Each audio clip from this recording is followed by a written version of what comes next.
Voices of children in the distance. Yeah, we're recording. Oh, okay. I'm recording now. I didn't know if we were recording. You can assume we're always recording on the Dawdlers.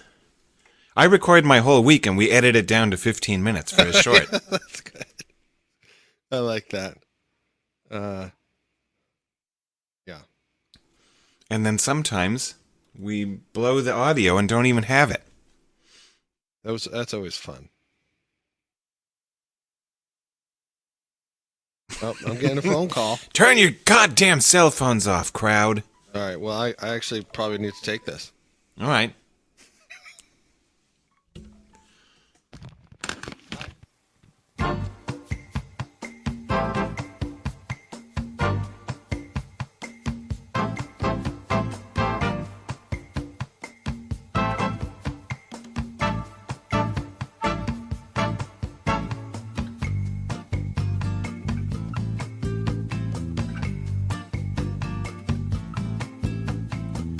Yeah, I did already. All right. And So we're back. They're not all attuned to your state of vulnerability. No. Attack! Attack. He's sat down for a second. Kids. All right. So, oh, should we? Oh, yeah. Introductions. This is not a long one. Okay. This is a short one. All right, so I'm Ryan. Can me want a donut, McKenna? And I'm Harland Cousin Revolutions Grant. And this is the Dawdler's Philosophy Shorts.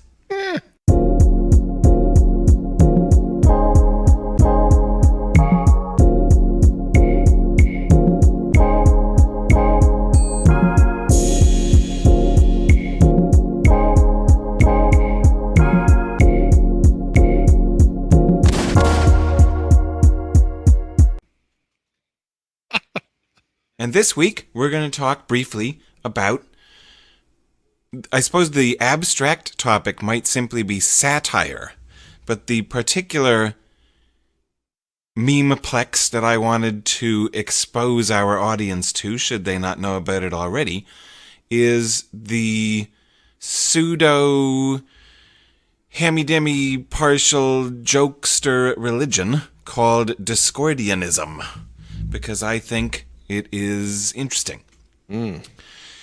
And we already talked about one of its fathers, Robert Anton Wilson, in a previous episode. And I wanted to talk a little bit more directly about this kind of jokester, hippie religion satire that these people came up with. And then maybe talk about what you think of satire as a tool for subversion or something. So on Earth, in the last couple thousand years at least, I don't know how far back it goes, we got this thing called religions. People seem to take them pretty seriously. They seem to have a drastic influence on the course of civilization's history, at minimum. And as you may have gathered from previous episodes, I'm not a big fan. I won't speak for Ryan. But they also seem relatively difficult to quash. And when various alternative human institutions make progress in various ways that religions appear not to, they might fall out of style, but are typically replaced by more of the same. And one strategy for mind change about this is kind of the Dawkins, Hitchens, militant atheism style attacks. We're going to go after a religion and argue that all of its claims are false and that it's child abuse and that you must stop. Another strategy for people who are more prone to psychedelic drugs is this Discordianism stuff. So, in general, what that is is, I call it a satire religion. Let's see. Wikipedia calls it a parody religion. That works for me too. Same idea. And it was invented in the 50s and 60s. The primary document of it is called the Principia Discordia, that was written by a computer scientist and a sort of political revolutionary type, Gregory Hill and Carey Thornley, and expanded upon by Robert Shea and Robert Anton Wilson in the Illuminatus trilogy. That's kind of where it became more popular, and that was early 70s. So I'm just going to throw a few of their memes at you, and if you have any comments, we can talk about that. It's based, and it gets its name from what I take to be a classical Greek myth, that they didn't make this up. This is a thing. They made up the term for it. They call this the original snub. But there was a story about a wedding between Peleus and Theaetetus. And Zeus invited all the other gods to it, because this is a big shindig, but he left out Eris, because she, being the goddess of chaos, discord, confusion, bureaucracy, and international relations, he thought would just cause trouble, and didn't want her around.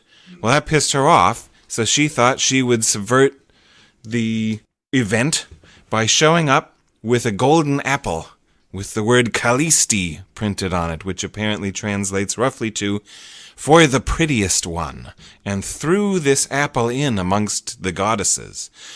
And them being vain and foolish beings, immediately started a fight over this apple. So that, she kind of fucked up their little gathering. And apparently it resolved because Zeus said, well, we're going to let Paris make this decision, and then these three different goddesses who were all fighting over it, each offered Paris a different prize, and of course the one that said, hey, you can have Helen of Troy, the most beautiful woman on earth, won, and that started the Trojan War, and then Eris had achieved her mission of creating a whole fuck ton of chaos on earth. Shit. Can't invite her to any balls. Yeah, she's got to be snubbed. So that's the goddess of Discordianism. Gotcha. That's awesome. You like that? Well, I do, because they all then turned to like Apollo a lot, and I imagine Apollo was like, why are you asking me? You're saying that's part of this story? Of the Trojan War, I believe. Yeah, they were all like, Apollo, me, no me. The Trojans versus the Greeks, the mercenaries. So that's the most general background. The Discordians call it the myth of the apple of discord. All right, so then just to give you some of the flavor of this thing, we're going to, of course, put a link up to a copy of the Principia Discordia on the web, and all of you are encouraged to go check it out for yourself, because it's a very fun read.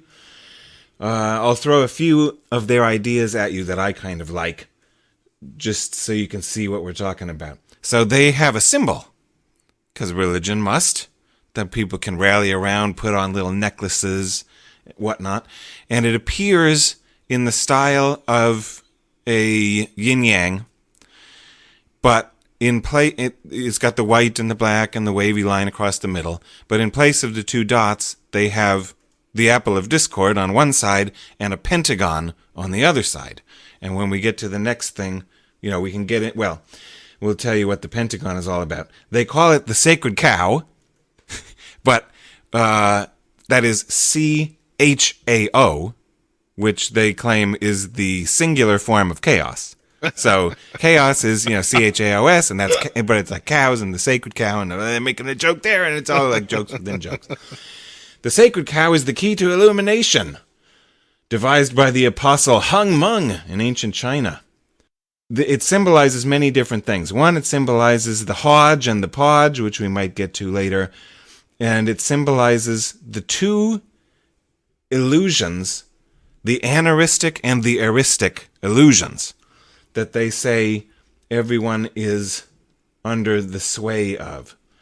The aneuristic principle is that of apparent order, and the heuristic principle is that of apparent disorder.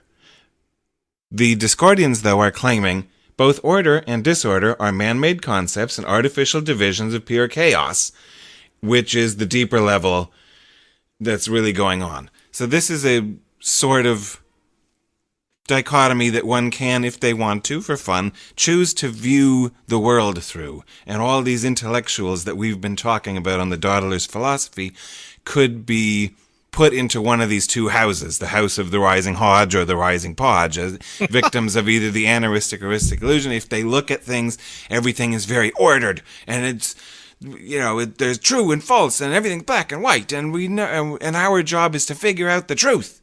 So the truth seekers are apostles of the aneuristic principle, and then perhaps some of our more margin-dwelling types might be more heuristic. Okay.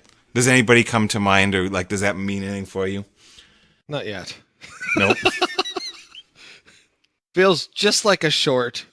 So we also talked about in the Wilson episode the 23 mystery or whatever, right? How once you start watching for this quote-unquote random number of 23, one is often surprised to notice how often it arises in their life.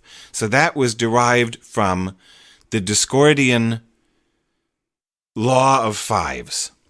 And the law of fives, they write, is one of the oldest Arisian mysteries. It was first revealed to, these two people took colorful pen names when they wrote this. And one is called Malaclips the Younger, and the other is Omar Khayyam Ravenhurst. And you can go do your own homework to figure out what that's all about. So, first revealed to good Lord Omar, and is one of the great contributions to come from the hidden temple of the happy Jesus. The point of the law of fives is this. All things happen in fives, or are divisible by, or are multiples of 5, or are somehow directly or indirectly appropriate to 5. They really like to do disjunctions in Discordianism. Everything is this or this or this, and there's kind of no way to go wrong. And a phrase that Wilson likes to tack on after this is given enough ingenuity on the part of the interpreter. And all of this, the part that I like most about it is this subversive epistemology that is saying, whatever you become enthralled with, you are capable of seeing everywhere. Ryan. Those of us who have our ideas or our holy documents or the memes that we're most in love with, we as human primates and pattern-seeking creatures, or whatever they like to say we are, can find it in many places. And that's what the whole law of fives is a parody of. It's just saying everything is somehow related to 5 if you want, if you're clever enough. So then they do things like the peace sign. Well, there's a 5 in that because there's 2 fingers up and 3 fingers down, which is 23. It's the Roman numeral for 5, the V. And so that the 23 is in there and the 5 and and they just do that kind of stuff. And it's this sort of creative but satirical, subversive enterprise. And I don't know. That's a fun move, in my opinion, that great. These hippies like to do. Totally great. It doesn't apply to me, but it's definitely very... Right. I can see how everybody else does this. One of the expansions that grew out of the Principia Discordia and was expanded upon in Shea and Wilson's Illuminatus trilogy was Operation Mindfuck. And that's their sort of, CIA or their international bureau of, we're going to go out there and do things behind the scenes. The Black Ops. And they have various exoteric and probably esoteric activities, some of which I wouldn't be able to tell you about because I would be in trouble. But one that I am is one of their projects is the let's see, what did they call that one? I'm not going to be able to find it in time. They had a clever name for it. But one thing that they stress is they say everyone on Earth is a pope. instead of saying, well, Catholicism is wrong and it's stupid to have this one individual who's infallible or whatever, and they go the other way and say, no, everybody's a pope and we're all infallible, and they have a pan-papacy project or something like that, where they hand out these pope cards that say, the bearer of this card is genuine and authorized pope, please treat him right. And they've been handing those out in the back of books and leaving them at bus stations and putting them everywhere for years. And apparently we are allowed to, what's the word for making somebody a pope? We can sanctify, we can do what anybody, even over the radio. So now all you poor listeners have all been declared popes as well of Discordianism. So too bad for you. Does the does this kind of Operation Mindfuck thing, how there's Andre the Giant stickers everywhere in at least the United States? I don't know if you've ever noticed those or not, but I haven't. And you said these papal postcards or whatever they are, where you have these calling cards or that everybody gets, and is then once they read it, they are now decreed a pope or whatever. But the Andre the Giant thing, it was almost always at, bus stops and things like that, as I recall. Do you ever remember ever seeing those stickers? You're just about to say no, aren't you? I think I know what you're talking about, but I don't know their significance. But is that, well, yeah, I don't know, but it seems like it's you see it everywhere. It almost seems like one of those little types of projects that, Right. It's like you can't really put your finger on it. And if you aren't privy to like The Princess Bride or like wrestling, you wouldn't know. You'd know that the face was strongly accentuated in an interesting way, but you wouldn't know maybe the name Andre the Giant, or you know what I mean? It's possible you would just see this sticker everywhere. Well, I would say that you probably don't even consciously realize that the sticker is there until someone points it out, perhaps, and then you start seeing it everywhere. Yeah, those stickers were probably there already, and you've probably run your eyes across hundreds of them before in your life, but you never noticed. But is this a play on the same cognitive activities? Like, for instance, someone quits smoking, they see everyone smoking. Or my thing is after, living with a pregnant woman twice. She was pregnant twice. It was the same woman. I noticed pregnant ladies. Like, I'm like, you are pregnant in my head. It's like kind of repeating itself. And I have to like hold back so I don't just say it, because you never know. But, like it's that kind of thing. Whereas before it just wasn't really part of your view. And then all of a sudden it was. Yeah. I will not segue this into niche constructionism, but you could. Oh, yeah. See, that's no relevance at all to this discussion. Yeah. Well, and then I'm seeing it everywhere. See, that's another thing. Is this kind of stuff where you're talking the thing itself, the meme itself, or whatever we want to call it. Kids are restructuring the bedroom. Where you're like, oh, hey, the idea, you see it everywhere or whatever. Can't you use that and that become the you see it everywhere, you see it everywhere? Like it's like, Yeah, they like to go meta. Yeah, it's I guess meta. That's the word I'm looking for.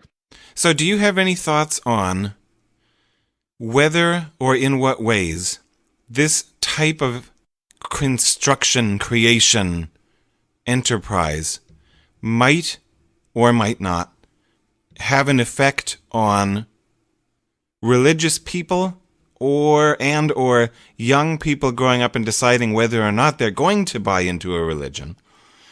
Would exposure to this kind of parody be a successful strategy for in any way reducing the prevalence of the virulent memeplex religions instead of ones like this that are quite playful and like nobody's going to go to war over Discordianism or be a martyr for it? Right. I think some might, but the issue with the meaning that a teenager is after might be Yeah, it might be too strong, in part maybe because hormones or something, Not all, but I think a lot of teenagers are looking for somewhere to belong, and maybe Discordianism potentially for a person at a particular stage in their life between, I don't know, what are we saying, like 15 and 20 or something like that? Like an impressionable stage. We could probably bump it out to like 15 to 25 if we were, wanted, but I worry that like it's all very sophisticated, and it's clearly by people who've passed through that filter and have come out on the other side, who are like turning and looking back in that sort of curse of knowledge way, and just, when you're a teenager and you're in it, and whatever it is that matters to you, it matters to you in a really accentuated way. Then that kind of, for at least me, and I don't know anyone else, but it sort of fades over time, and you kind of longingly wish you felt that strong, urgency that teenage years takes on. The other thing is that I feel like a lot of today's identity politics and all that kind of takes this same approach of like, when people go in, they go in all the way, like, and so Me Too or whatever it is, people go full on. And I do kind of think that Discordianism might be a bit too subtle for an 18-year-old. Not all 18-year-olds, but a lot of them, I think. And so they might go towards religion, because religion, it's like when you watch movies these days, it always ends in this giant important battle between, and that appeals to a certain age. I think for myself, it's yawn inducing or whatever. It doesn't do anything for me, because there's no subtlety, there's no nuance, and it's like, I don't know. I can see how it would really score low on the cause scale, or the seriousness. This is, I'm going to identify with it and make it and be devoted to this cause. But it would score highly on some other traits that I associate with young adults, of being cynical and being edgy. It's, this isn't your parents' religion type thing. Like, you could be cool by doing this, but maybe that's more of a Gen X thing. I feel like and that's millennials exactly aren't what into that anymore. I was exactly what I was thinking. I was like, oh my God, whatever. That totally is very Gen X, and millennials are so much more sincere because there's a greater population size among them. And now Generation Z, I have no fucking idea. But like boomers, they were, it was what they call in demography, a youth bulge.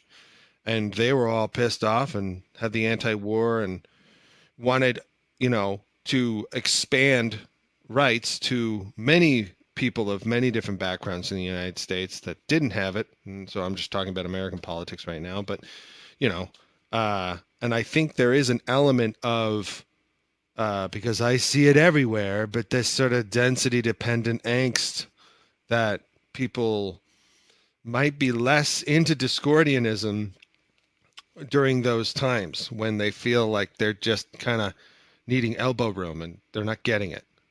So they need something meaningful now, that kind of thing. I wonder if there's any kind of, basically what I'm saying is, I wonder if there's population structure has anything to do with acceptance of something like this versus not, If you had a low population and they're like, oh, fuck you, I don't want to farm. Well, given enough ingenuity on the part of the interpreter, I'm sure you can make this about evolution and populations. Yeah. Well, we could talk about that move after you've... Oh, I'm done. You're done. Okay. I was about to wrap the short up, so if you have something to... Well, the only thing about that move is that's one of those sweeps, right? Where it's just like that. It's like, it's a weird thing. It's going meta, right? It's like, oh, that you could apply that to itself. Like it's one of those things that applies to everything. And I don't know. I mean, I guess in some ways, one gets along just fine, perhaps thinking that way about everything, everywhere, all the time. But sometimes I think that our interactions tend to, at least in appearance, concretize in a way that is not so slippery or fluid as that statement seems to make people out to be, or whatever. You know? Like a transaction requires something for the whatever you're exchanging to land, you know? And so to me, interpreting things as you wish or whatever in any situation, if you need it to be favorable upon yourself or whatever, I think that's not correct. You know what I mean? I mean, what I'm trying to say is I don't disbelieve that or or not appreciate that. I'm just saying that somewhere that's got to kind of hit its own limits, I guess, for there to be certain kinds of interactions. But I haven't. It just that pokes out at me when you say that. It's like, oh yeah, that can apply everywhere, so no one can really do anything. And it's well, yeah. If so, maybe I would be like the ultimate in cancel culture. That those types of interactions are ones that I would like to minimize. Maybe. Goddamn capitalists. I don't know. No, I think, well, maybe what I'm trying to say is if you define something like an economy as like an exchange between whatever, information, energy, etc., in any kind of system, that if the system needs to transfer information, etc., then there's going to be some type of transaction fee. It doesn't have to be capitalist.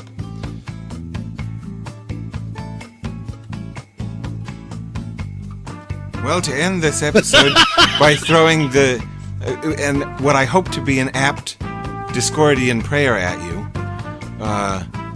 everything is true in some sense, false in some sense, meaningless in some sense, true and false in some sense, true and false and meaningless in some sense, and if you repeat this 23 times a day while facing Yorba Linda, California, you will achieve supreme enlightenment in some sense.